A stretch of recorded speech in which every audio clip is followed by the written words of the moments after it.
Olá, boa noite, bem-vindos e bem-vindas a mais uma edição do nosso Conversa Atrevida. Hoje nós vamos conversar com a cantora Irma Ferreira e vamos conhecer um pouco mais sobre o trabalho dela num dia tão especial como o de hoje.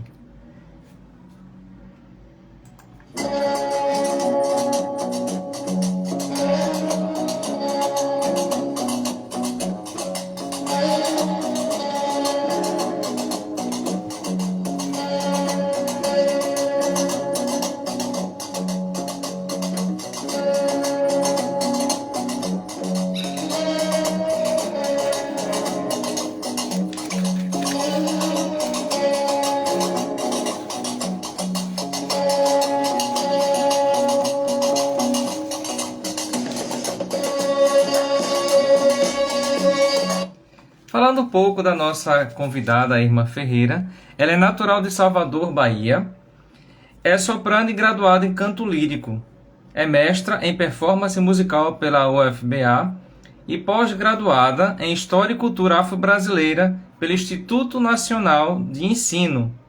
Atuou como protagonista da Ópera dos Terreiros, de Aldo Brise e Jorge Portugal, em 2020, como solista da ópera La Traviata de Verdi, também em 2020, e protagonista da ópera Lídia de Oxum, de Lindenberg Cardoso e Dáuzio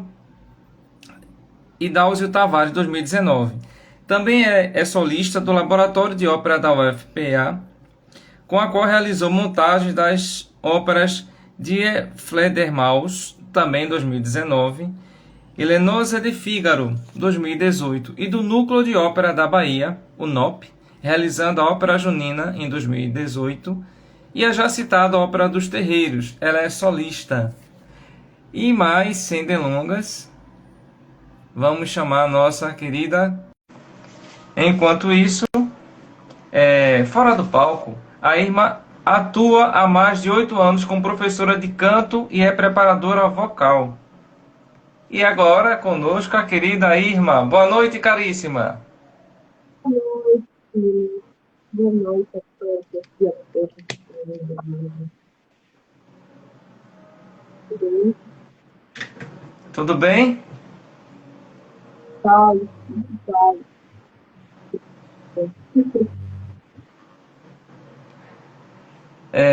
Minha querida, o seu áudio está um pouco distante.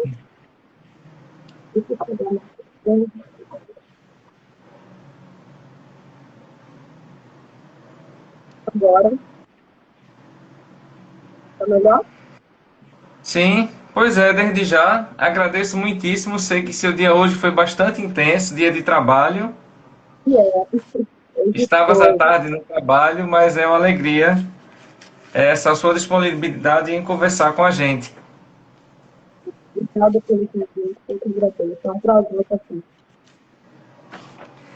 Mas, Assisti sua live e fiquei muito, muito feliz com o seu programa, com a sua live. Parabéns pelo encontro. obrigado, obrigado. É, já tinha vontade de te chamar para a gente bater um papo, ainda mais depois do Sérgio Pererê e da Wendley de Orra falar muito bem do seu trabalho. E a gente foi pesquisar e viu que é algo muito essencial e necessário para que a gente possa crescer culturalmente. Mas em que momento a cultura negra ela te conquistou e você passou a se alimentar dessas raízes históricas em seu processo artístico-cultural? Como é que foi essa história? A cultura negra faz parte de mim, né? Eu acho que, na verdade, o que passou a fazer parte de mim foi a música de contexto. Mas a cultura negra, ela está em mim desde sempre, desde quando eu nasci. Eu faço parte desse processo. Mas passo a estudar a música erudita, a música tida como erudita. Eu acredito que todas as músicas são eruditas, não existe uma música erudita. Não existe uma música superior à outra. Todos os gêneros são eruditos, eles são estudados para ser feitos. E eu passei a tocar violino desde os meus 16 anos. Mas já tentando associar esse tocado ao que eu vivia. Eu sou a cultura negra. Eu sou a cultura negra também. Entende? Sim. Perdão mais uma vez perguntá-la, mas tem alguma coisa na frente do seu áudio, do microfone e do telefone? Eu acho que o seu telefone está encostadinho, deve estar em cima do microfone. Vamos ver, porque hoje eu estou aqui improvisada. Ah, ah, Como tá. o dia foi muito cheio, eu estou em casa, aí eu dei uma improvisada aqui onde o celular está. Deixa eu ver se eu Ah, consigo sim. melhorar. Só um minutinho. Melhora Tá. quando eu aumento? Sim, melhora bastante. Eu posso ter um fone de ouvido também. Você me dá um minutinho para pegar o fone? Sim, por favor. Só um minuto. Tá ok. Enquanto isso, desde já obrigado a todos e todas que estão com a gente. Nós estamos conversando com a Irma Ferreira, que é cantora lírica, professora. E ela tem um trabalho bem interessante que vai valorizar justamente a cultura afro, a cultura negra. E nesse momento tão difícil de nosso país, Me em que as diz se eu pessoas melhorei agora. sim, melhorou bastante, sua voz está ótima. Só um minutinho. Tá. Eu melhoro para você? Melhora. Não, Melhora mas sim. agora eu não te ouço bem. Ah, é? Peraí. Tá ok.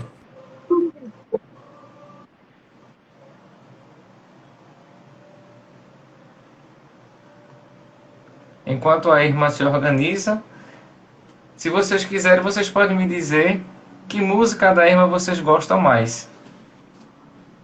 Quem sabe a Agora, irmã não vai dar umas palhinhas pra gente hoje. olha, agora você me ouve direitinho? Ele continua abafado, ele melhorou, mas agora voltou a ficar abafado. Nossa, espera um pouco.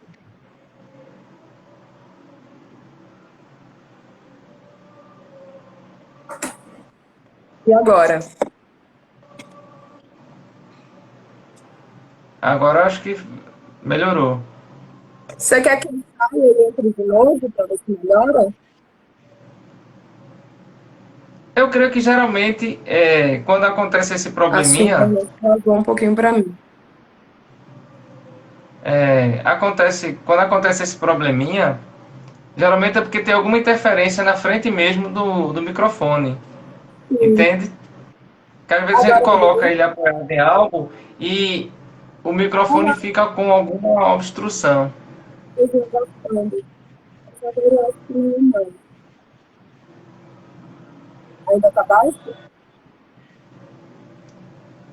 Aham, Baixo, né? Mas assim, eu vou sair e vou entrar de novo, tá? Para fazer o tá teste. ok.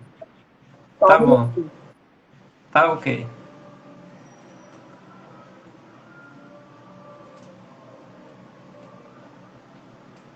Obrigado a todos e todas. A gente está aguardando a irmã voltar, que a gente está ajustando o som.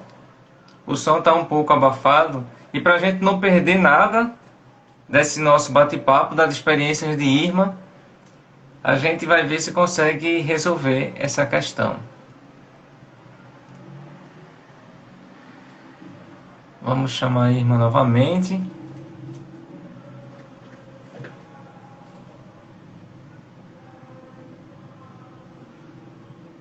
Aguardando a Irma voltar.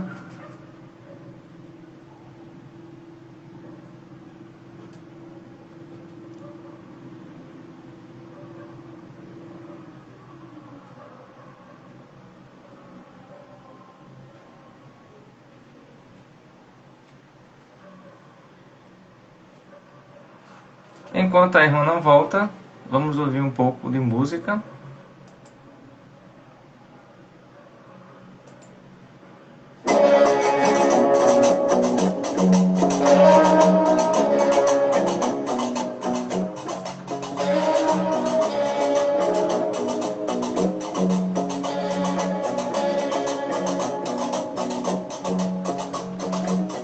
Boa noite a todos e todas.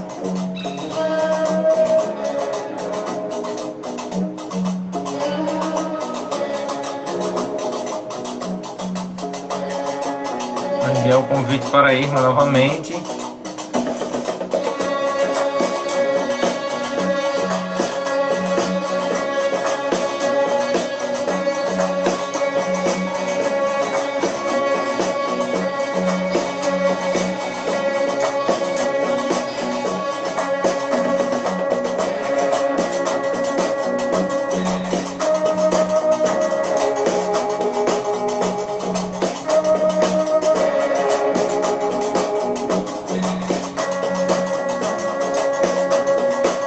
Estamos aguardando a Irma voltar. Agora vamos.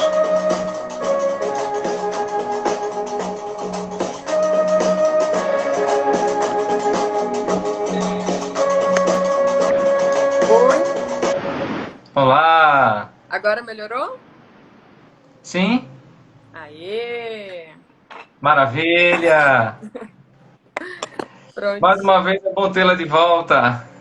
Obrigada. Que bom estar aqui de volta. Pois é, caríssima. Opa, caiu?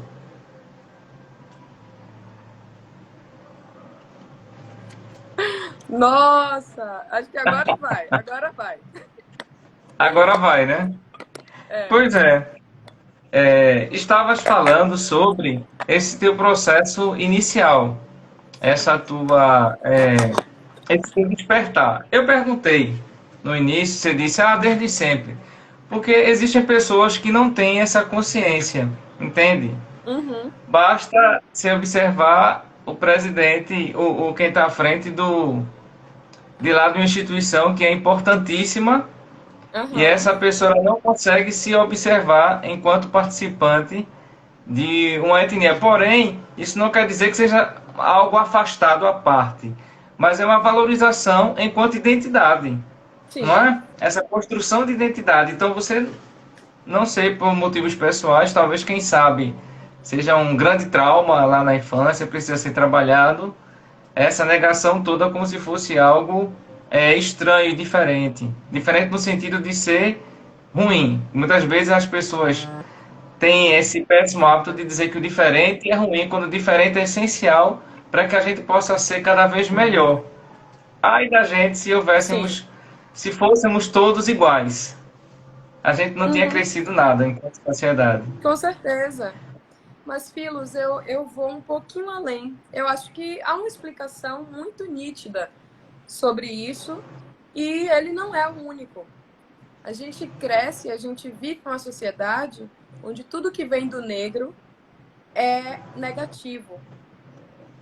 Se é tão negativo, por que vamos nos afirmar assim? Então, isso passa por uma questão estrutural da sociedade. Essa postura, ela não é única dele. Eu conheço muitas pessoas negras que não se visualizam, que não se entendem como tal, por uma questão da construção da sociedade, Uhum. sabe? Eu venho de uma família onde ser negro é muito esclarecido. Eu sou negro e isso não me faz pior do que ninguém por nada. Mas a gente vem de uma sociedade onde o ser negro é uma batalha diária, nas mínimas coisas. Entende? Sim. E eu sei que às vezes é muito cansativo você dizer determinadas coisas, porque são discursos que já são, acho que atravessando séculos, em que tem que se afirmar, reafirmar, e existem coisas que a gente vai falar daqui a pouco, onde muita gente fala de um tal de racismo reverso. Eu não sei onde foram buscar tanta criatividade nesse sentido. Aham. Não Sim. é? São coisas que você não consegue entender. Mas vamos deixar isso lá para frente. Quem são as tuas inspirações musicais? Quem te fez ser Irma Ferreira? Nossa, são tantas. Se eu dividir assim por gêneros, na Sim. ópera tem Jess Norman, Leontine Price, que são mulheres negras que fizeram história, são mulheres que vieram antes de mim, que abriram caminho para hoje eu estar em um teatro de ópera realizando as óperas que eu já realizei e que ainda vou realizar. Então, esses dois nomes, com certeza, são grandes inspirações. Aqui na Bahia tem uma cantora chamada Wanda Otero, que hoje eu tenho o prazer de dizer que é minha colega de trabalho. A gente já fez muitas óperas juntas. Inclusive, na Lídia de Oxum, ela estava fazendo parte do coro. Aí eu disse a ela, Wanda, no dia que eu te vi cantar, eu falei, eu quero ser igual a essa mulher. Porque uma mulher preta foi a primeira cantora de ópera negra que eu vi ao vivo no palco. Então, além dessas duas grandes divas, tem Wanda Otero, que é a minha diva mor de Salvador. Porque Salvador nós temos ópera, meu povo. Em Salvador nós temos cantores incríveis. Isso é importantíssimo de ser dito. Porque quando eu digo assim, eu sou de Salvador, as pessoas dizem, nossa, mas Salvador tem ópera? Sim, Salvador tem ópera. Salvador tem um número de cantores líricos bem grande, cantores excepcionais. Aí, Então vamos dar uma palhinha? Ah, sim, perdão. tá, só mais um pouquinho. Na música tida popular, tem outras grandes divas, outras grandes inspirações. Uma delas é Elza Soares, claro, como não? E Aham, deixa eu ver, nossa, some. Eu vou lembrando no decorrer, certo. mas são muitas as inspirações, sem dúvida. Eu pedi uma palhinha, se fosse possível, Uma para palhinha você de deixar quê? De a ópera? gente de ópera. Não, me diz. O que é que você Eu vou pensou? deixar livre, irmã. Você vai Tá, presentear a gente com o que vier à sua cabeça. tá bom. A nossa exigência é somente em estar disponível para te ouvir, tanto falar quanto cantar. Oh, que lindo. Eu vou fazer uma ópera, já que eu tava falando de ópera, já que eu tava falando de divas de ópera. Eu vou fazer uma que é de uma ópera muito especial, inclusive foi a minha estreia com a orquestra de Sergipe, há alguns anos atrás, que é de uma ópera de Verdi, que chama A Força do Destino, e o nome da área é Pátia Mio Dio.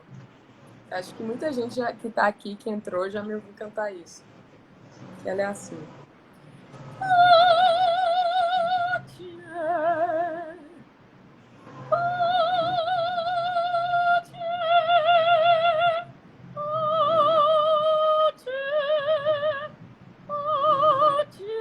Mio Dio, pace mio Dio,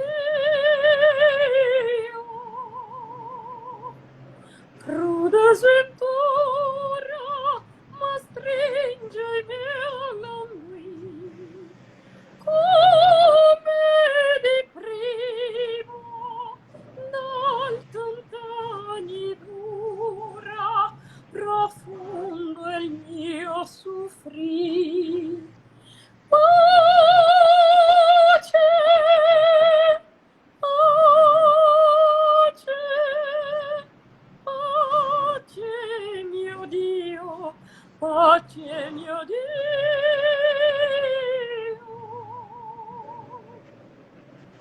E é isso. Oh! Bravo, bravi! A ópera, ela passou a fazer parte de mim, né? Aham. É um processo que hoje eu não me vejo mais sem isso. Não me vejo mais sem a ópera. E aí eu entrei num caminho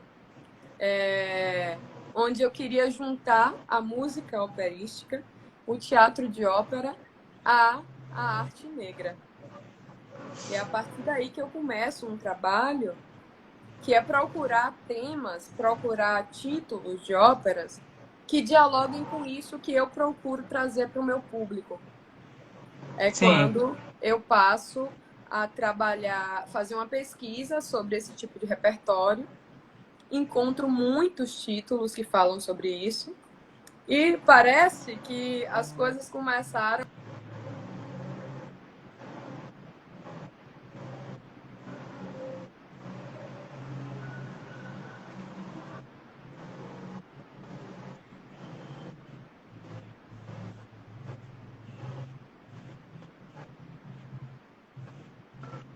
dos Terreiros. Foi quando eu fui convidada para fazer a Lídia de Oxum. Nesse processo de procura. Eu procurava o repertório e o repertório passou a me procurar. Isso é muito bacana. Como foi a escolha para o repertório de Lida de Oxum? A Lídia de Oxum, engraçado, foi a primeira ópera que eu escutei na vida. A Lídia, ela foi lançada, ela teve a sua primeira apresentação em 1992. Eu tinha 2 anos de idade. E aí se Aham. passaram 30 anos. Eu ouvi ela, eu já tinha cerca dos meus 15 anos, num trabalho de escola. Eu era violinista na época. E tinha um trabalho que era para falar sobre ópera.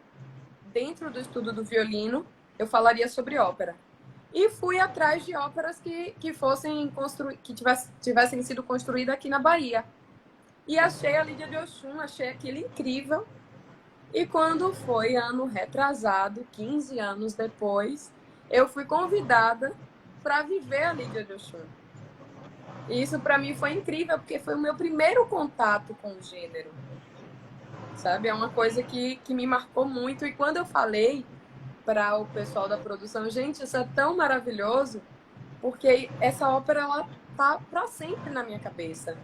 Foi a primeira vez que eu vi a tida como obra de arte total.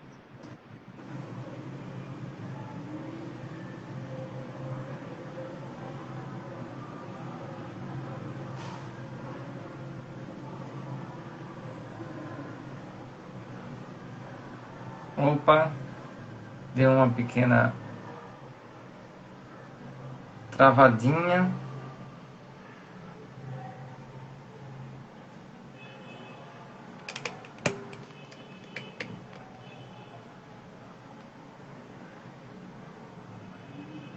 É, Boa noite a todos e todas. Hoje a internet ela está castigando a gente. A irmã está com essa conexão que está Voltei! tendo Nossa! as pessoas estão ouvindo, a internet hoje está castigando a gente, né? A internet hoje está castigando. Sim, aí o Mas que eu tu estava estavas, falando é sim, que a ópera Lídia de Oxum, ela veio assim, ela foi a primeira ópera que eu vi e eu tive o prazer de ser convidada nesse momento que foi bem no meio do processo que eu estava me compreendendo como uma cantora de ópera negra, que precisava levar ao palco esse tipo de temática, que eu precisava apresentar ao meu público, que é grande parte negro, que eles também estão dentro desse processo, que eles também são personagens da ópera. A ópera é, na verdade, uma contação de histórias. E por que sim, eu não posso me enxergar como personagem daquelas histórias? Então, enquanto eu estou nesse processo de procura, de me enxergar, de mostrar aos meus que eles também podem ser personagens dessas histórias, aparece a Lídia de Oxum me convidando para protagonizar. Então, a Lídia ela encaixa perfeitamente no momento em que eu estava. Não que eu não goste de fazer as óperas tradicionais. Adoro cantar Puccini, adoro cantar Verdi. Mas acho de extrema importância que mostremos que também há essas outras temáticas. Que mostremos que sim. nós também somos protagonistas. E tem como você fazer um resumozinho de como é a ópera Lídia de Oxum? A ópera Lídia de Oxum, ela conta a história de Lídia, que é uma espécie de princesa. Ela não é uma princesa, mas ela é dona de um líder do quilombo, vamos dizer assim. A história se passa no período pré-abolicionista, tá? Um pouquinho antes de ser decretada a libertação dos escravos, por assim dizer. E ela se apaixona pelo filho do dono do engenho, que é o Lourenço. Lourenço, ele é um cara que ele foi estudar em Portugal e volta para o Brasil com ideologias abolicionistas. Então ele é um branco, mas é um branco abolicionista. Ele é um cara diferente de tudo que estava ali no cenário. Mas também existe o Tomás Jogum, que é um negro do Quilombo, da Lídia, que é apaixonado por ela desde sempre. E aí vira um triângulo amoroso. Com quem Lídia vai ficar? No final, na minha visão, que o diretor artístico, na época, falou assim, irmã, só você para mudar tudo. Eu fiz, olha, a Lídia ela tem que ficar sozinha. Já que a gente vai revolucionar esse negócio, a Lídia não tem que ficar com homem nenhum. Ela não precisa de um homem para se fortalecer. Então, a minha Lídia, ela termina sozinha, voltando para o seu povo. Nem para Tomás Jogum e nem para Lourenço. A Lídia, ela é uma mulher livre e do povo. Então, quem assistir a primeira versão que tem no YouTube e a segunda versão vai notar essa diferença. Porque, inclusive, uma das coisas que teve essa mudança, que vem da minha interpretação do personagem, é que o Lourenço escolhe ficar com a família no final das contas. Ele até ficaria com ela, mas a partir das leis ditadas pelo pai dele, que era um grande ditador, e que, inclusive, na minha montagem, fazíamos referência dele com o atual presidente do país, que eu não gosto nem de falar o nome, porque era tão bizarro as cenas que ele só poderia ser comparado ao Coisa Ruim, sabe? E aí, o pai dele se nega a ter uma negra na família. Então, o que é que acontece? A Lídia era para ficar desolada, chorando, pedindo ao Lourenço. Eu falei, não, me recuso. Me recuso a fazer isso no final de uma ópera tão linda.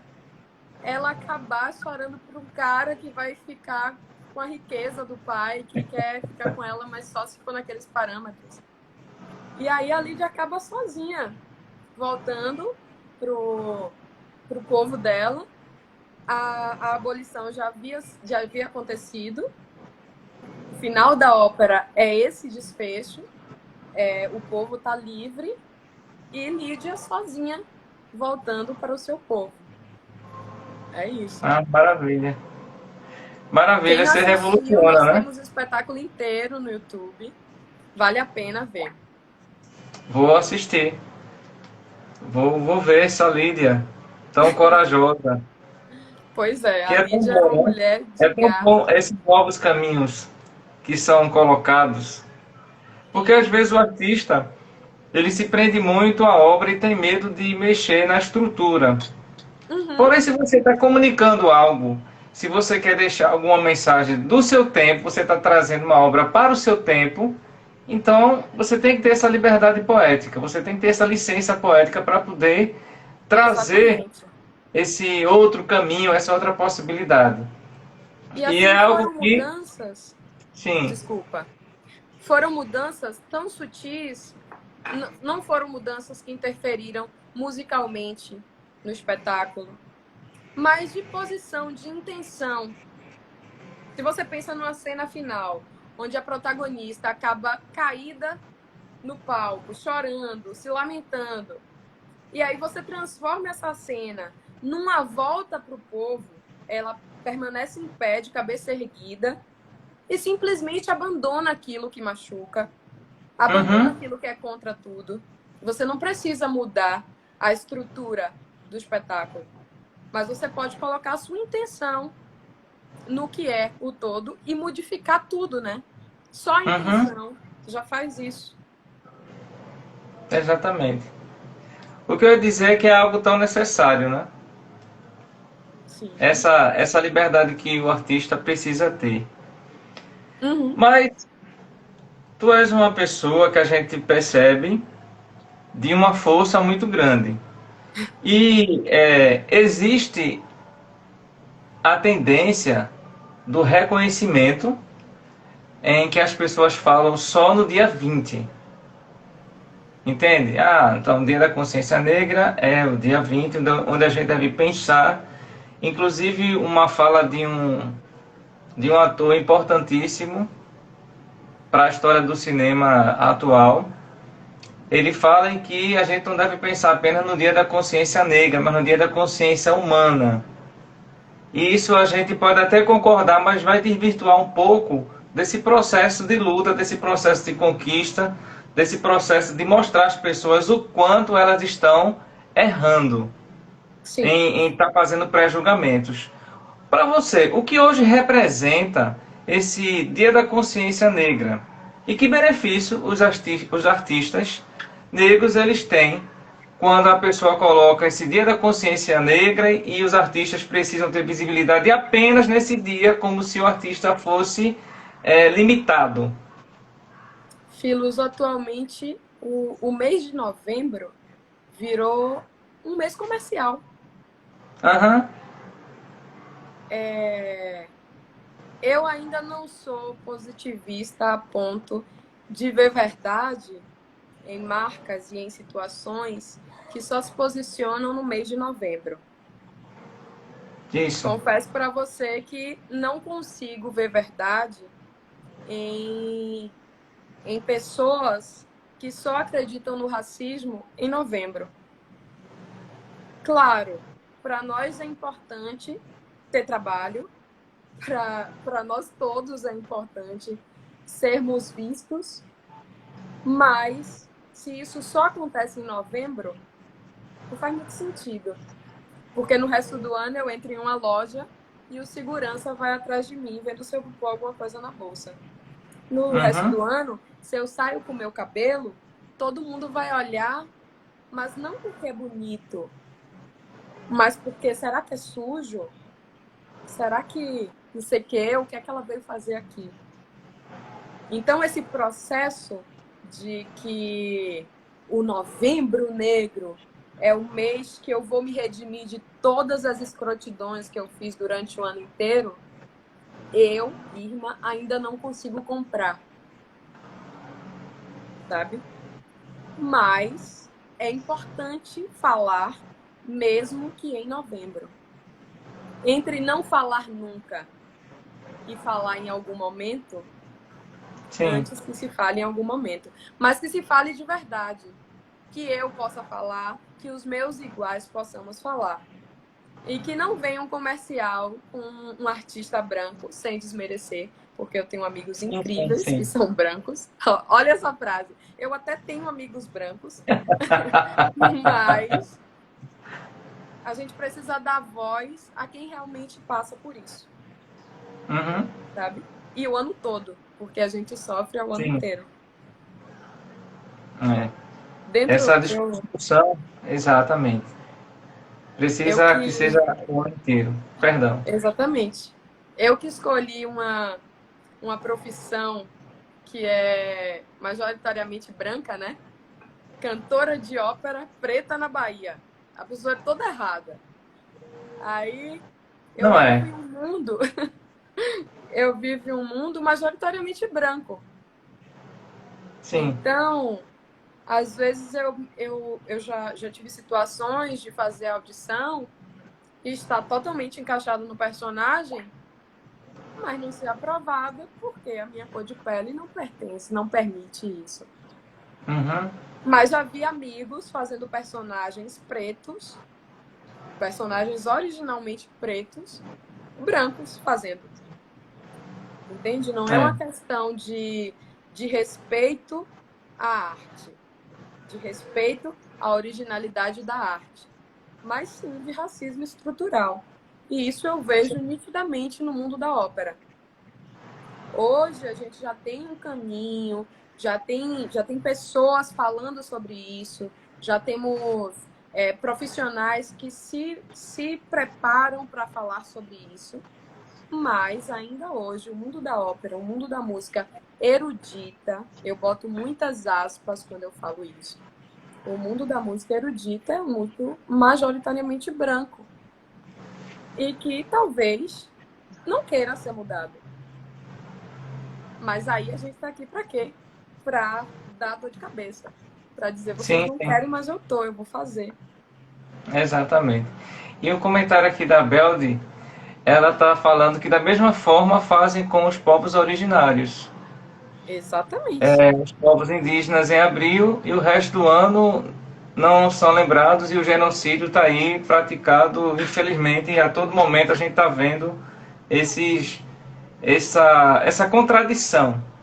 Mas, Uhum. Irma, é, traz um pouquinho da Lídia de Oxum para a gente, é possível?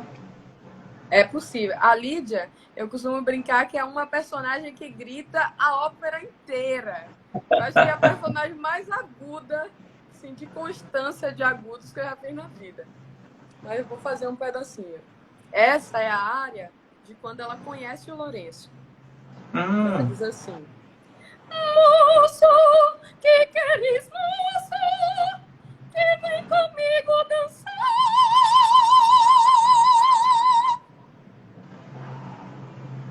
Aí tem uma parte que ele fala: Moço, que queres, moço, que me persegues assim? Como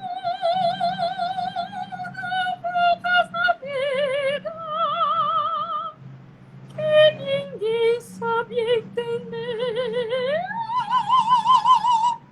Eu não quero ser ferida por querer um bem querer. Se queres meu coração, só o tempo vai te dar. O amor não tem razão, a razão não sabe amar. E esse é o brave, primeiro brave. encontro. Aí eu costumo brincar assim, o meu colega de Hum. cena era o Rafael Ciano. Aí eu falei assim, Rafa, se eu estivesse conhecendo alguém e a pessoa me gritasse desse jeito, no primeiro momento eu tinha saído correndo. Queria estar louco, hein? Essa mulher vai falar assim o tempo todo, hein? Imagina a noite, hein? Pega um copo d'água, por favor. Imagina! Aí eu falava assim, a mulher dá uma tropeça e canta um si.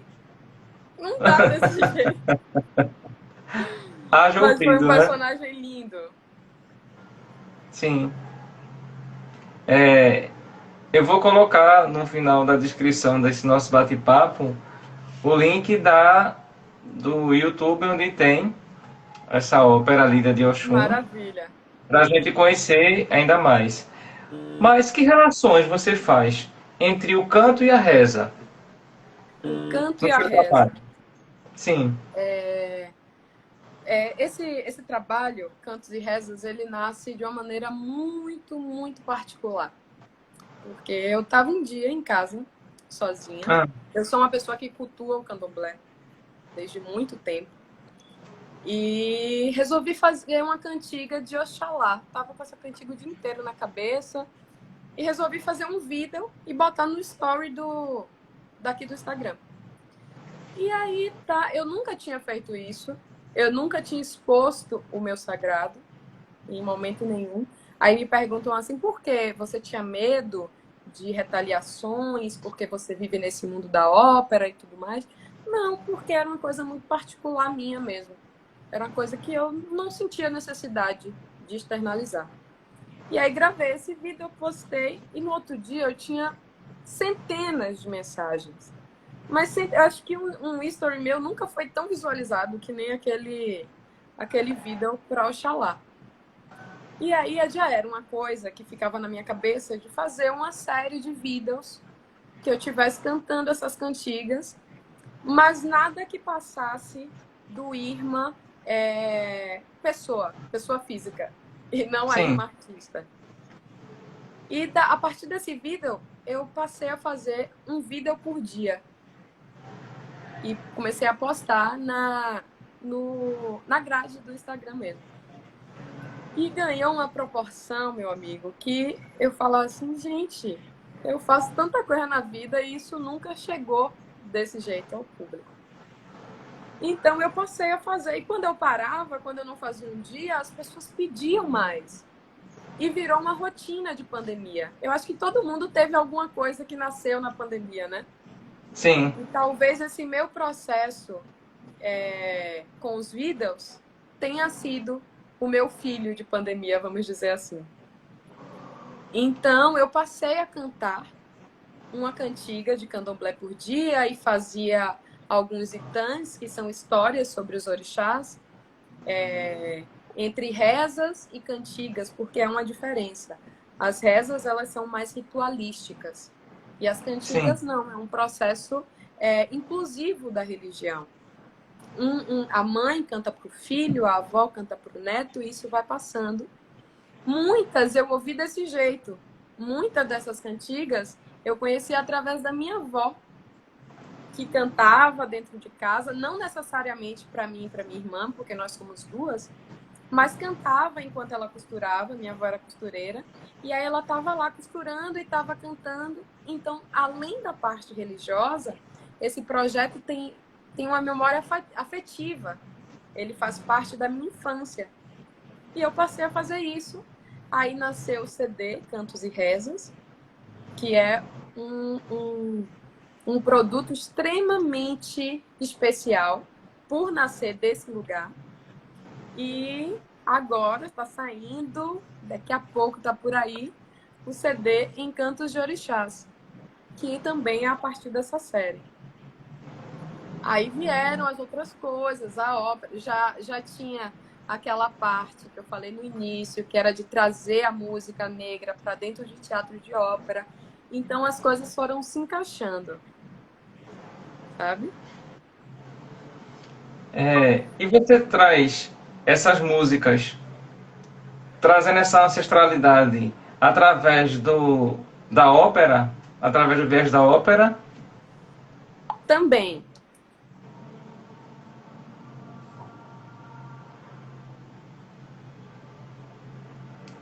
Opa, enquanto a conexão de Irma volta,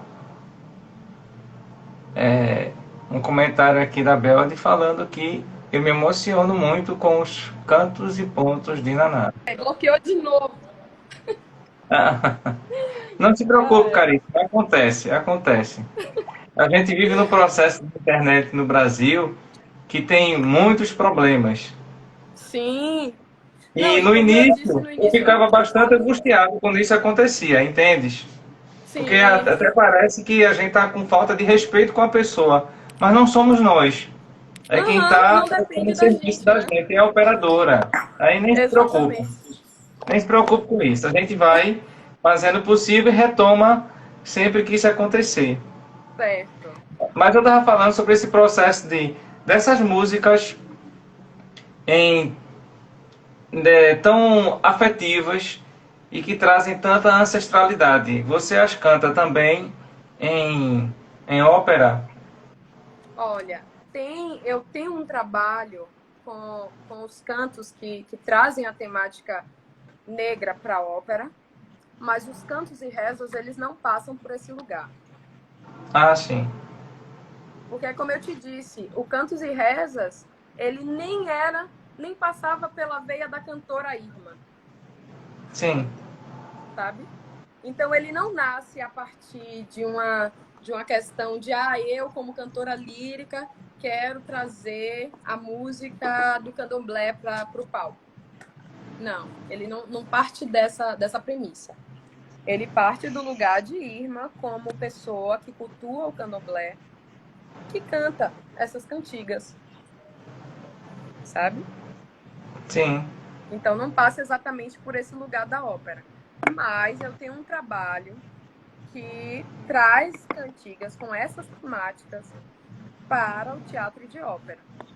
E aí existem compositores incríveis brasileiros que tratam disso, como Valdemar Henrique, Marlos Nobre, a Babi de Oliveira. Então existe esse trabalho que não traz as cantigas do ritual do candomblé. Ah, certo. E pra gente ficar com um gostinho de quero mais, de ouvir o CD, tem como trazer uma palhinha de uma Vou cantiga fazer dessa? uma que eu vi que alguém comentou aqui. sobre as cantigas de Nanã. Eu já perdi o Isso. comentário. Abel e Foi Patrícia. Abel. Isso. Aí eu vou trazer uma que tá no EP, que diz assim: Yabaim, Amorode, Edmoceu, Edmoço com Amorode, Edmoceu, Yabaim, Amorode, Edmoceu, Edmoço com Amorode, Edmoceu. Alô, banana. E Nanã Bravo, é a bravo. minha mãe, né? É a minha orixá, a orixá, dona da minha cabeça. Então, quando eu resolvi fazer o EP, Cantos e Rezas, eu parti muito desse lugar. Eu sou filha de Nanã com Abaluaê. E aí o EP, ele é construído a partir dessa árvore familiar, que é a árvore familiar Ungi, que são os orixás Nanã, Obaluaê, Oxumaré, Ossan, Euá e Iroko. Então o EP, ele traz esses orixás, cantigas desses orixás. Ah, certo. Quanto ao show, a Jodum, O pronunciei show correto? Ajodum. Isso, correto. Ajodum significa encontro para comemorar algo. Ah, E aí, que língua é? Yorubá. Ah, em Yorubá, certo. Isso, significa encontro para comemorar algo. E, normalmente, é associado com a outra palavra. Encontro para comemorar o alimento. Encontro para Ah, sim. comemorar o orixá. Mas, nesse caso, a gente colocou só Ajodum. Livre. Encontro para comemorar. Mas aí, dentro do show, a gente traduz isso através das canções, que é para comemorar o povo preto, através de suas canções. É um show feito só com composições de compositores pretos, falando sobre o povo preto, suas vitórias, suas mazelas, suas dores. E aí, a partir disso, o show traz uma carga emotiva, emocional, gigantesca. Foi o Uhum. primeiro show que eu fiz depois da pandemia com público. A primeira vez que eu entrei no palco com plateia para cantar foi com a Jodum. Então ele ganhou um lugar extremamente especial. E tem uma cena do show que foi uma sexta-feira. O show foi apresentado no Teatro Sesc, aqui do Pelourinho. Estava cheio, a partir das limitações da pandemia, claro. E quando acendeu as luzes no final do show, a plateia inteira estava de branco. Que é Ah, uma cultura, né, do povo de sim. Candomblé, que é se vestir de branco na sexta-feira. Só que eu não esperava por aquela cena. Eu fui muito pega de surpresa. E aí, no final, inclusive foi no dia que nós chegamos a um número de 600 mil mortos pela pandemia. Ah, E sim. aquela informação tinha me atravessado de uma maneira muito, muito potente. E aí eu trouxe uma cantiga de Ogum, pela vida dessas pessoas. E o público inteiro cantou comigo.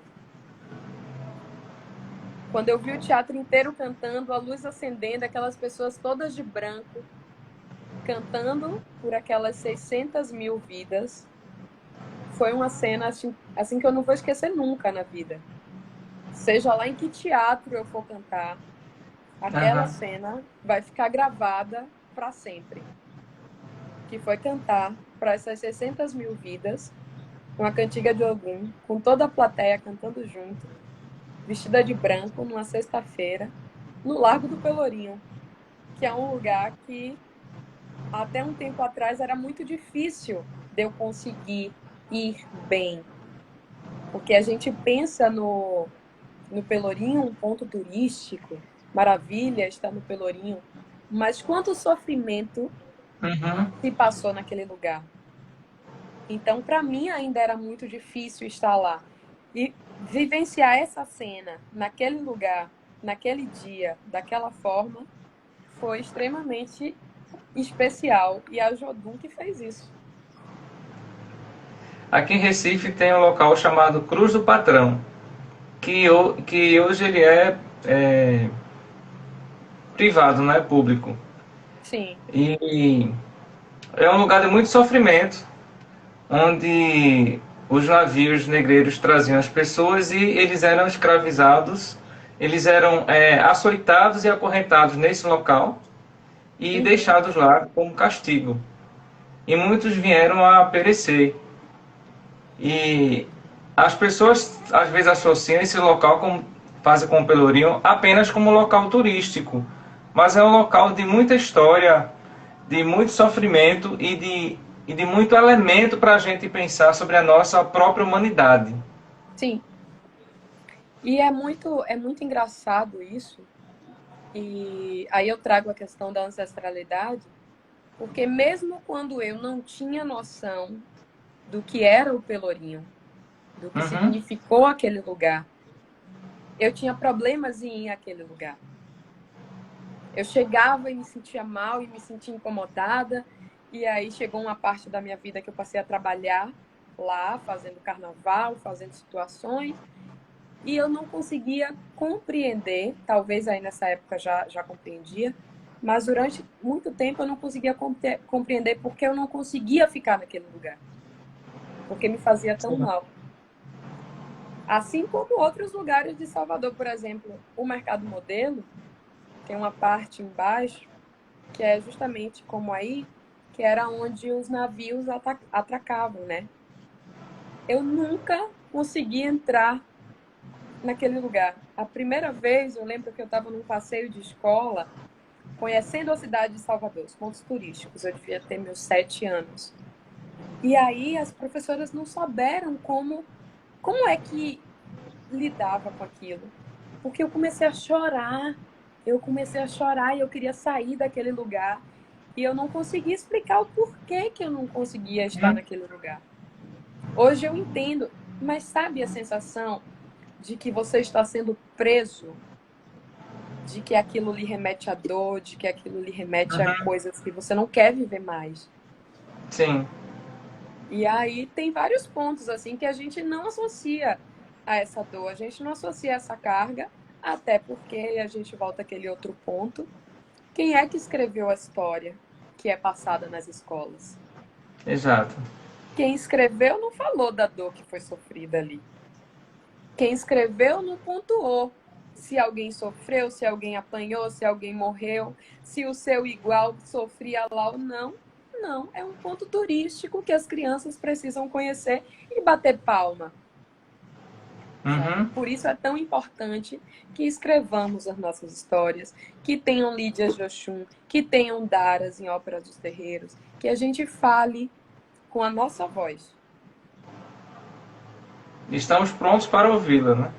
E, Exatamente, e que estejamos e prontos para ajudá-la ouvi-la. no sentido de que desapareça.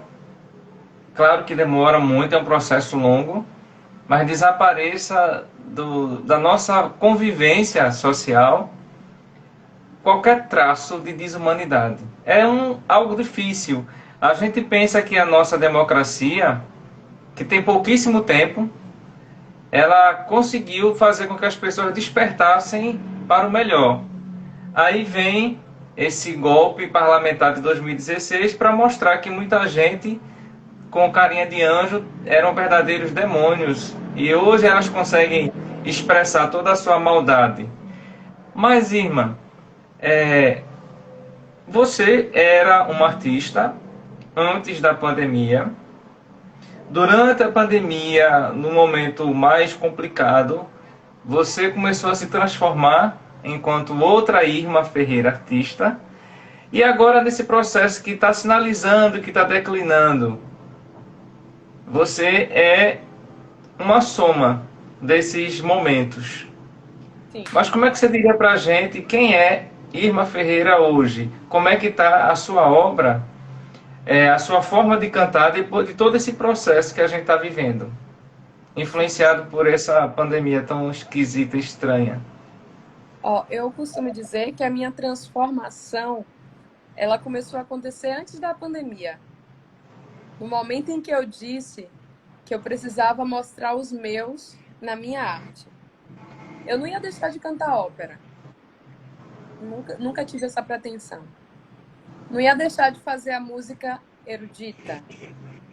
Uhum. Mas eu queria mostrar os meus nesse processo. Quando a pandemia apareceu, eu tinha tantos projetos para fazer, tantos projetos. Inclusive, eu costumo dizer que aqui em Salvador, eu e alguns amigos dizem que eu fui a última artista que se apresentou nos palcos de Salvador antes de fechar a pandemia. Porque, assim, a Ópera dos Terreiros, ela foi aos palcos no último dia, no dia 16 de março de 2020. E no dia 17 de março, tudo fechou. Tudo, todos os teatros. Então, foi o último evento da pandemia. E nesse processo, eu comecei a maturar a transformação que eu tinha iniciado antes.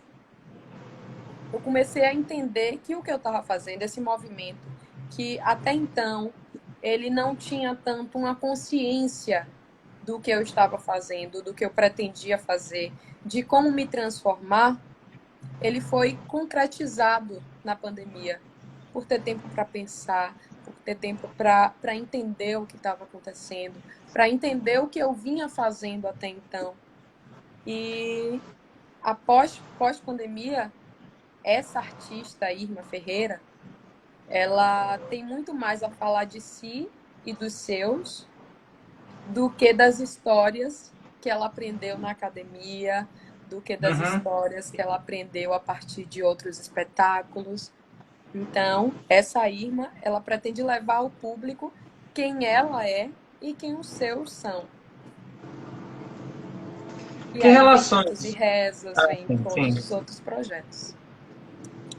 Então, essas são as formas que se encontrou de se integrar ao chamado movimento negro? Essas foram as formas que eu encontrei para botar para fora, dentro da minha arte, o que eu entendo como movimento negro, que eu já entendia antes. Sim. Entende? Essas são as formas de eu trazer para dentro da minha arte o que eu já entendia. Porque o que é que acontecia, né?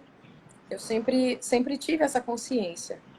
Mas, para mim, já bastava eu ser uma cantora preta em teatro de ópera. Isso já diz muito. Não é pouco, não.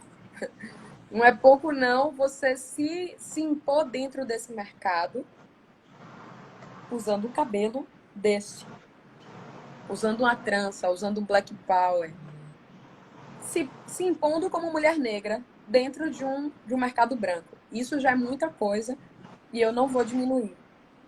Mas ficou mais. Agora eu não quero só ser o porta-voz. Agora eu quero ser a voz. Entende? Agora eu quero falar de mim e não só dos outros. Dentro do teatro de ópera, dentro da música erudita, ou dentro de qualquer outro lugar, dentro do terreiro, dentro de uma roda de samba, dentro de uma conversa, de uma live, seja lá o que for. Isso agrada todo mundo? Não, mas paciência. A gente está aí para isso, agradar e desagradar. Faz parte. Mas a gente não pode pensar que a gente vai agradar todo mundo, senão a gente fica arrogante.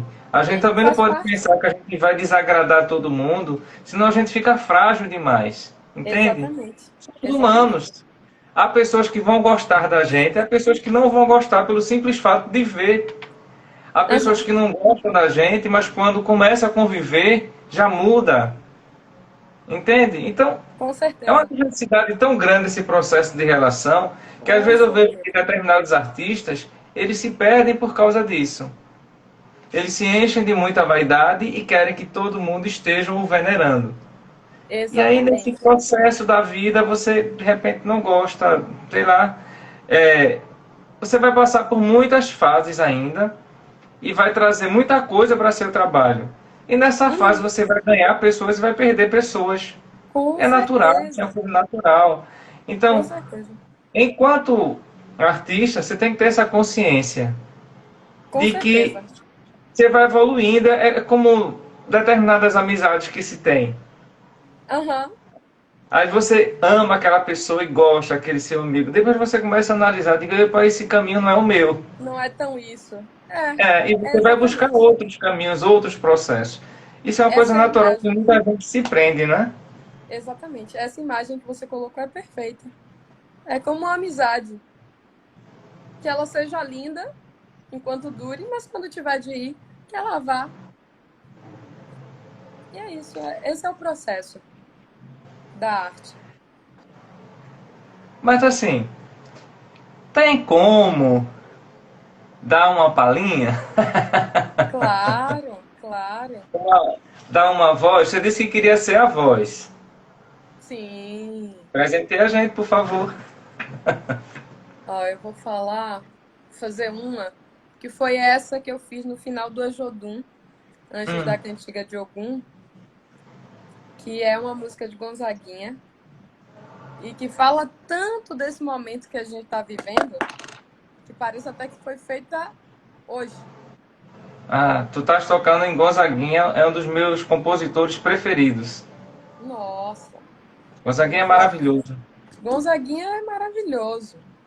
Eu vou até dar uma pescadinha aqui Aham, para lembrar o tom que fazia, que é tanta coisa na minha cabeça.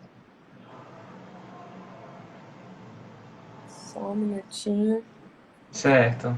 E aí esse momento do show, voltando um pouquinho a ele, eu teve uma hora que eu precisei parar para chorar, Uhum, porque a gente às vezes precisa entender que o artista é isso também, né? O artista é gente. E vai sim. chegar uma hora que a gente não vai dar conta emocionalmente de segurar. Só um minutinho. Tá.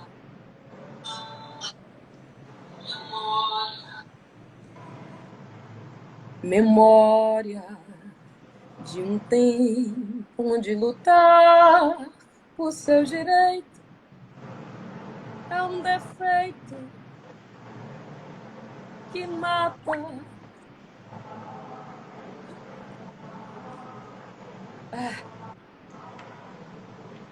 Essa música é forte. É, Irma, se quiser dar uma paradinha. Enquanto isso, eu estava lembrando, sabe de quê? Sim. É, eu já comentei, acho que várias vezes, o pessoal da live que me ouve deve estar super cansado de ouvir, mas o trabalho de Elza Soares no Planeta Fome, em que ela traz essa Uau! música, é algo em que você percebe, o Gonzaguinha, ele é antenado. Ele traz uma obra em que fala dessa relação, desse perigo que existe na, na nossa forma de convivência, em que a gente muitas vezes acredita que o outro vai ser bonzinho, sempre, e a gente não quer buscar um local de boa convivência, entende? Em que Sim, eu vou perceber que tem alguém que é ruim, e eu vou achar que ele magicamente, porque eu não sou ruim, eu vou achar que ele vai se transformar em algo bom.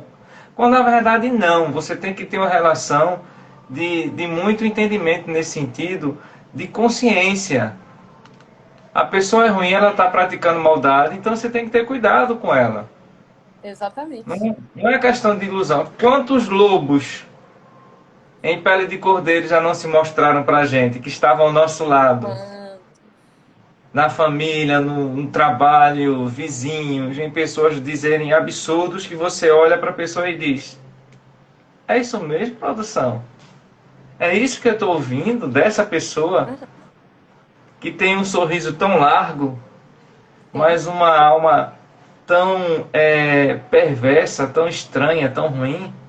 Entende? Então essa letra que o Gonzaguinha traz E quando ele fala dessas cruzes sem nome, sem datas, quantas pessoas na pandemia não ficaram nessa situação? Quantas? E quanto deboche de gente do poder que poderia estar amenizando o sofrimento das famílias, é, no lugar de amenizar, como é que eu posso dizer, acentuaram ainda mais o sofrimento Acentuaram delas. ainda mais. Ou usaram esse sofrimento para benefício próprio. Sim. Partiram desse lugar de sofrimento para se beneficiarem, seja financeiramente, seja a partir de likes, porque é a nova moeda do momento, né? Aham. Likes, curtidas e views. Mas eu vou fazer essa música, Tá. porque ela merece ser feita. Memória de um tempo onde lutar por seu direito é um defeito que mata. São tantas lutas inglórias, são histórias que a história qualquer dia contará. De obscuros personagens, as passagens e as coragens são sementes espalhadas nesse chão. De Juvenais e de Raimundos, tantos Júlios de Santana, nessa crença no enorme coração. Dos humilhados e ofendidos, explorados e oprimidos, que tentaram encontrar a solução. São cruzes sem nomes, sem corpos, sem datas, memória de um tempo onde lutar por seu direito é um defeito que mata. E tantos são os homens por debaixo das manchetes, são braços esquecidos que fizeram os heróis, são forças, são suores que levantam as vedetes do teatro de revista, que é o país de todos nós. São vozes que negaram liberdade concedida, pois ela é bem mais sangue, é que ela é bem mais vida. São vidas que alimentam nosso fogo da esperança, é o grito da batalha, quem espera nunca alcança. É quando o sol nascer, é que eu quero ver quem se lembrará. É quando amanhecer, é que eu quero ver quem recordará. E eu não posso esquecer essa legião que se entregou por um novo dia. E eu quero é cantar esta mão tão calejada que nos deu tanta alegria. E vamos à luta. Vamos à luta. Vamos à luta, Bela. É um hino. É um hino que pode ser cantado, que foi cantado 30 anos atrás e pode ser cantada hoje, como se tivesse sido escrito agora. Infelizmente, Exatamente. ela ainda cabe. Que a gente chegue um dia que não precise mais cantar isso, como se fosse nossa realidade atual, né? Acho que o caminho é esse, a gente chegar a um período que a gente não precise mais falar sobre Elza Soares lá no Planeta Fome, que a gente não precise mais cantar Gonzaguinhas, como se fosse a nossa realidade atual. Que seja apenas uma lembrança, seja apenas um momento da gente dizer assim, tivemos isso, mas vencemos, mas passamos e não precisamos mais fazer. Infelizmente, eu acho que não vai ser para a nossa geração. mas que É, as próximas possam fazer isso, não é? tenho essa impressão. Mas eu tenho essa impressão, Irma, de que a gente está plantando sementes e que vai ver os brotos.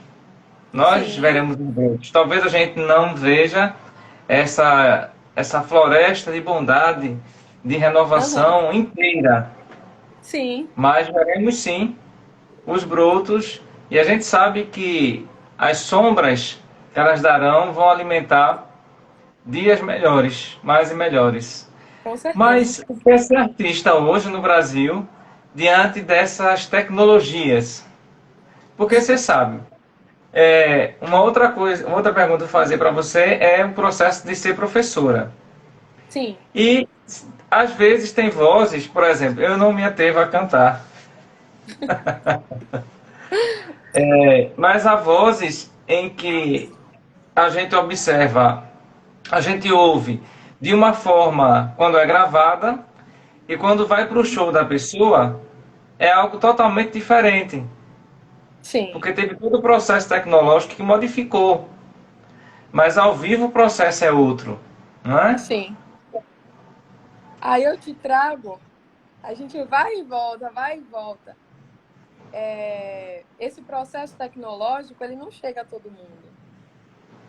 Esse processo tecnológico, ele chega aos grandes artistas que têm grana para pagar um bom estúdio, que têm grana para Uhum, pagar um bom produtor, mas muitos dos artistas pequenos e independentes que a gente muitas vezes não olha, não vê, não enxerga, eles fazem tudo real, aham, do jeito que é para ser. Mas a tecnologia é uma ferramenta que tem ajudado demais. Por exemplo, se não fosse a tecnologia, o que seria de nós nessa pandemia? Se não fosse sim, essas duas telinhas aqui, muita gente teria parado de fazer arte. uhum, Porque não tem teatro, não tem palco, mas a tecnologia é uma ferramenta gigantesca nessa parte de difusão artística. sim, Mas quando a gente toca nesse fato de camuflagem, nem todo mundo tem acesso a isso. E quanto menor o artista, possivelmente mais verdadeiro é o que ele vai te apresentar presencialmente. Porque ele não vai ter acesso financeiramente a esse tipo de possibilidade que camufla. Mas a tecnologia salva hoje.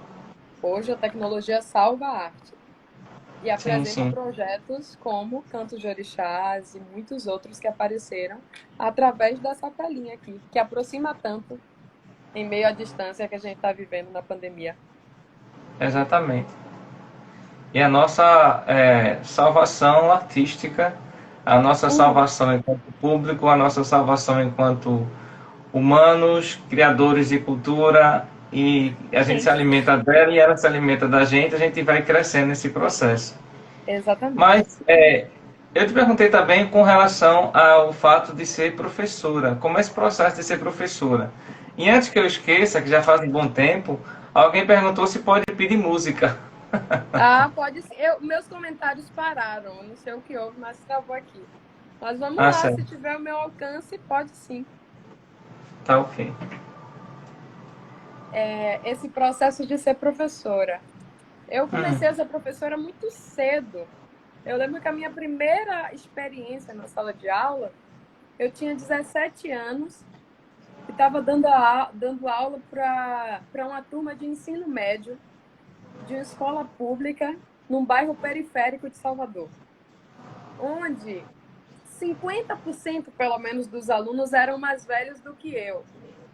E hum. aí eu digo assim, meu Deus, eu saí da escola tão assustada que eu fiz, como é que eu vou voltar para esse lugar? E essa foi a minha primeira experiência. Mas nessa experiência eu acho que eu entendi que ser professor é maior do que passar um conteúdo. Na primeira semana foi muito difícil, a segunda semana os alunos já me entendiam como professora, na terceira semana eu já era professora que as pessoas procuravam para conversar, porque eu tinha um diálogo muito próximo da realidade do aluno. Afinal de contas, eu estava na mesma idade. Eles Aham. falavam comigo coisas que Eu fiz assim, eu preciso crescer para conseguir digerir isso. Então, a sala de aula, ela me fez crescer muito cedo. E hoje, mais cedo, um pouco antes da gente começar aqui, eu estava dando aula para uns alunos, que hoje o dia não parou, né? Eles vão fazer uma audição para um coro aqui de Salvador e vieram vários estudar o repertório. E antes a gente conversando, porque minhas aulas eu converso muito com os meus alunos. E aí um deles perguntou assim, mas daquela escola que eu comecei a fazer aula para a senhora, pouca gente seguiu na música, né? E aí eu disse a ela assim, pouca gente seguiu na música, mas todo mundo que fez aula comigo entrou de um jeito e saiu de outro. Porque não passa pelo lugar de você criar músicos. Passa pelo lugar de você fazer a pessoa compreender que a vida ela pode ser um pouquinho mais colorida com a arte. Então, dar aula de música para mim é isso, é você tocar o aluno. Ele pode ir na sua aula uma vez, mas ele tem que sair de lá com um grãozinho de areia a mais do que o que ele entrou.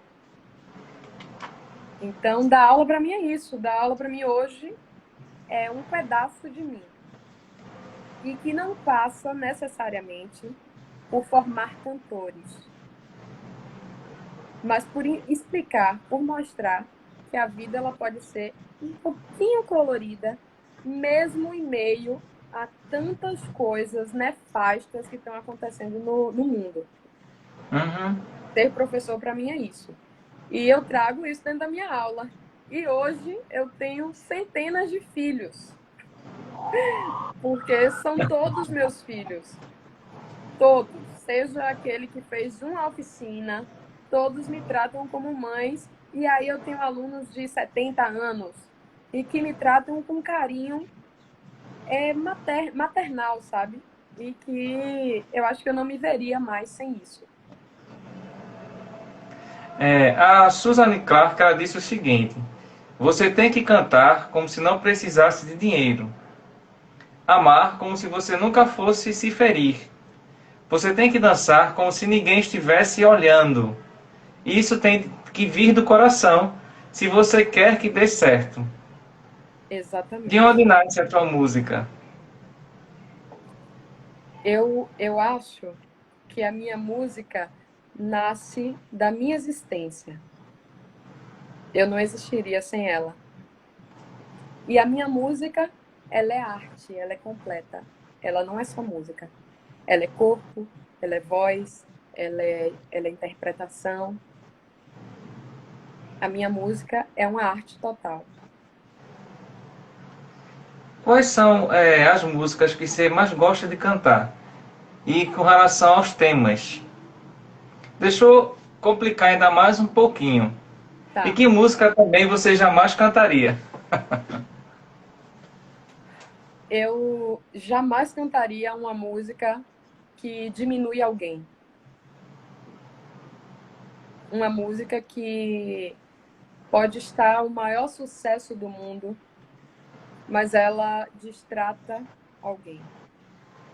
E seja lá pelo que for, seja pelo corpo, pela cor, pela ideologia, essa para mim não faz parte da arte.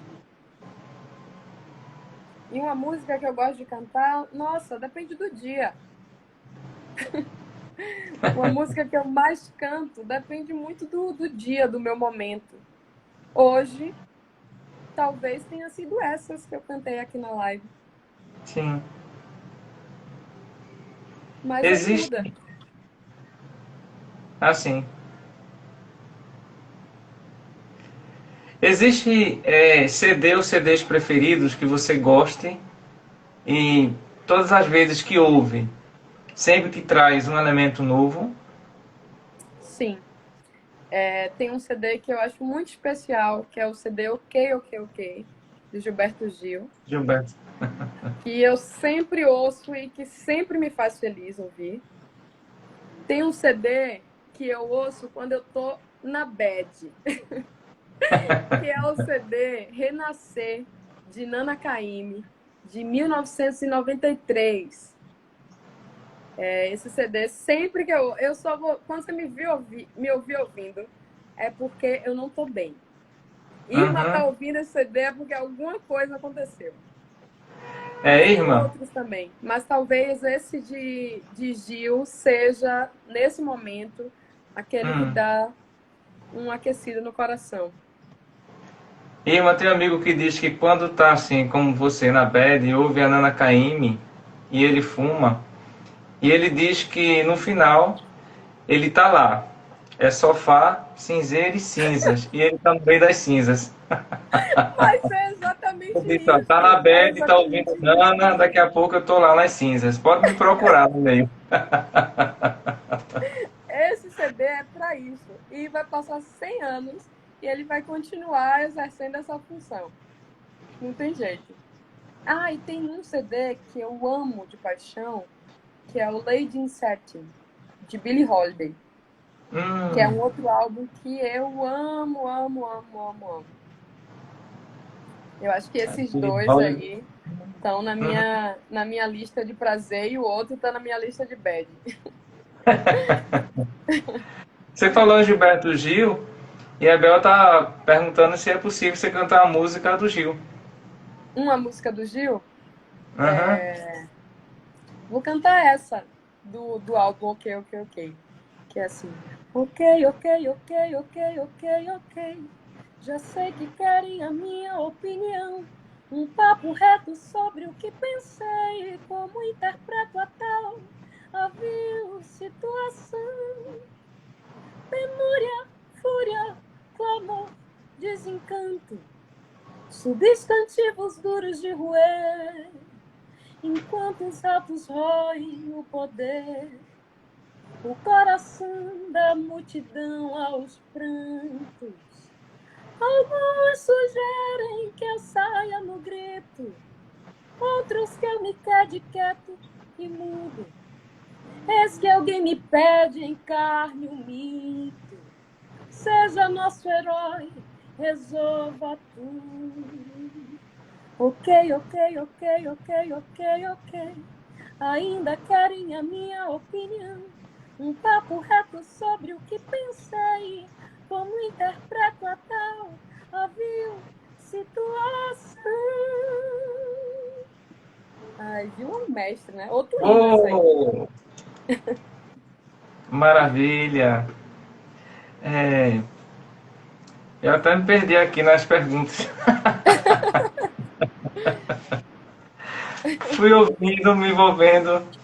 É, que hábitos você percebe, aliás, que é carregado de ancestralidade? Quando você diz assim, nossa, isso aqui é tão ancestral, isso me traz tanto conforto, até parece que eu tenho a presença de meus avós, bisavós. Já se Aí eu percebeu vou, eu vou te nesse falar um momento? hábito de palco. É um segredo de Ah, palco, que é carregado de ancestralidade. Sempre que eu entro no palco, antes eu preciso tocar no chão ah, e pedir a bênção ao palco e dizer que comigo entram todos os que vieram antes de mim. Isso é um ritual de show, que inclusive muita gente não sabe. É muito discreto, é muito pequeno, é muito meu, mas é um ritual que eu carrego sempre que eu entro no palco. Eu trago comigo quem veio antes. é, esse processo de você trazer antes, no final de toda a sua apresentação, como é que você fica? Eu Você traz preciso de essas alguns pessoas assim, minutos para voltar ao mundo real. Porque o que é que acontece? No palco você é outra pessoa.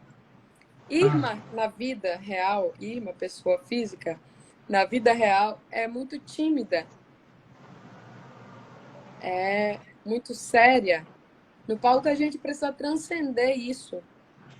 Então eu preciso de um tempo para voltar a ser Irma. Qual é o teu porto seguro? Ou quem é o teu Minha porto família. seguro? A Minha família? família. Com certeza. O que é palco para você? Minha casa. O que é cantar? Minha vida. Compositor preferido? Ou compositora? Depende. Hoje pode ser Mozart, amanhã pode ser Verdi, pode ser Gilberto Gil, Nana Caymmi, Caetano Veloso. Depende. Deixaria alguma coisa para trás? Sim, mas também vai depender muito do momento. Um arrependimento? Alguns. Mas que me construíram. Sim, pois é. É, acredita em? Na possibilidade de um mundo melhor. Luta por? Igualdade e equidade. Minha querida, muitíssimo obrigado por nosso Obrigada. momento, esse bate-papo. Sei que você deve estar cansada. Teríamos muita coisa para a gente conversar, mas deixemos para um capítulo 2 ou volume 2, né, Oh, como se diz em álbum. obrigada. Foi um prazer. Foi um prazer. Eu tinha ouvido suas lives. Depois que você me convidou, eu fui assistir mais algumas e Ah, fiquei certo. muito feliz com o modo como você conduz os seus Ah, obrigado. convidados. Parabéns por esse trabalho. Parabéns pela Obrigado. energia, por esse sotaque lindo. E muito obrigada. Muito obrigada, de verdade. Foi uma noite Sou eu muito quem agradeço. especial. Sou eu quem agradeço, minha querida. E quando for a Salvador, pretendo assisti-la, se for possível, né? Tiver em cartaz. Eu espero que esse Por processo favor. pandêmico vá diminuindo cada vez mais. Mas E se você se não tiver em incomodaria de... cartaz, que possamos tomar um café. Ah, sim. Você está convidando um viciado em café para tomar café? Como é que pode? Ó, que beleza! Aqui em Salvador nós temos cafés maravilhosos. Então, chegando em Salvador, vamos marcar isso sim, sim. Vamos marcar sim. Você se incomodaria de ficar para a gente finalizar juntos? Claro, tô aqui. Estou aqui. Mas antes de finalizar, será que ainda Sim, teria um espaço para uma palhinha? claro. E aí eu vou trazer a primeira música do show, a Jodum, que é o Canto das Três Raças. Nossa, aí. Deixa eu segurar o coração aqui para ele não ficar no lugar, bater no lugar. Essa música é linda. É linda. Ninguém ouviu um soluçar de dor no canto do Brasil. Um lamento triste sempre ecoou, desde que o índio guerreiro foi pro cativeiro e de lá cantou. Negro entoou um canto de revolta pelos ares, no quilombo dos Palmares, onde se refugiou. Fora a luta dos inconfidentes, pela quebra das correntes, nada adiantou. E de guerra em paz, de paz em guerra, todo o povo desta terra, quando pode cantar, canta de dor. E ecoa a noite e dia, é ensurdecedor. Ah, mas que agonia, o canto do trabalhador. E esse canto que devia ser um canto de alegria, estou apenas como um soluçar de dor. Oh,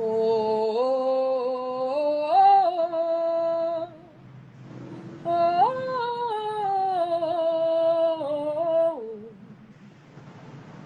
oh, oh,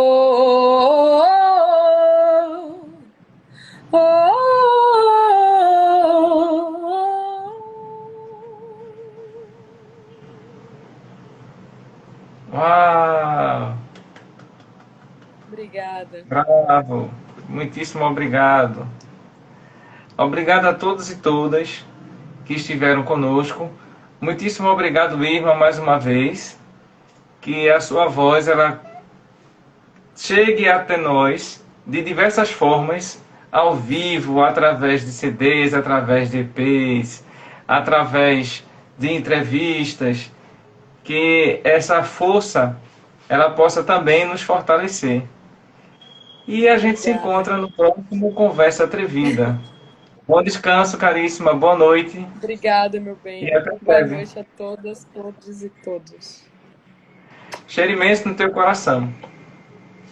Obrigada, você também. Bye, bye, até o próximo Conversa Atrevida.